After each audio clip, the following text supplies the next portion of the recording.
નમસ્તે દોસ્તો, કેમ છો? બધા મજામાં છે? આપણા મિત્ર જોડે બેઠા છે. રાત્રિનો સમય છે, જો એકદમ અંધારું પણ બેઠા છે, કારણ કે વરસાદ નથી આવ્યો. વરસાદે બ્રેક લઈ લીધો. 3-4 દિવસ તો એવા ગયા દોસ્તો, જાણે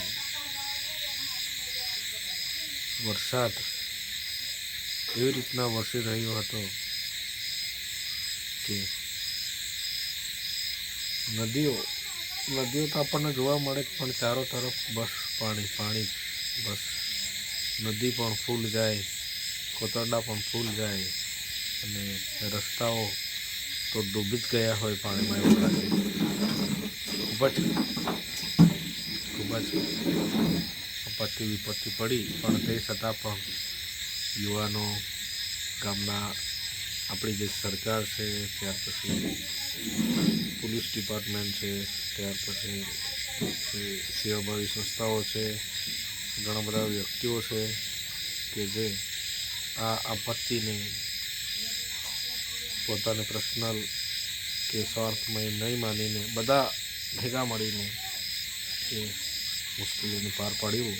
ઘણાને તકલીફો પડી, મુશ્કેલ પડી, પણ તે છતાં પણ પૂરગ્રસ્ત વિસ્તાર હતો તાપી જિલ્લાનો, એમાંથી બધાને એ આપદામાંથી બહાર કાઢ્યા. તમારે શું કહેવું છે મિત્ર? મારે શું કહેવું છે? તકલીફ પડી તમને? તકલીફ નથી પડી. વરસાદ બી સારો આવ્યો. હમણાં જે ઢીલા પડેલા છે, ચાપટા બાંધેલા છે, એટલે પાણી ઓછું થાય પછી રોપણી અમારે ચાલે. બરાબર. રોપણી તમારી થઈ ગઈ? મારે થઈ ગયેલી. આજે મહિના થઈ જવાનું. બરાબર. એટલે વરસાદ વધુ છે ને, એટલે ખેતરોમાં પાણી ભરાયેલું રહે, કાદો બરબાદ પડે નહીં એમ. એટલે એ પાણીને પાછું બહાર કાઢી નાખવું પડે. ને જે કાદવ માટે પાણી જે જોઈએ એટલું પાણી રાખવું પડે. પણ મન મૂકીને, દિલ મૂકીને ખરેખર વરસાદ વરસ્યો છે. ખરેખર એક આનંદની વસ્તુ છે, કારણ કે પહેલાં તાપ બી એટલો ઘણો બધો હતો ને. વરસાદ પડ્યો તો એકદમ ઠંડુ વાતાવરણ ને સરસ મજાનું વાતાવરણ થઈ ગયું છે, જે ખરેખર ખૂબ સારી વસ્તુ કહેવાય, આપણા માટે સારી વાત કહેવાય.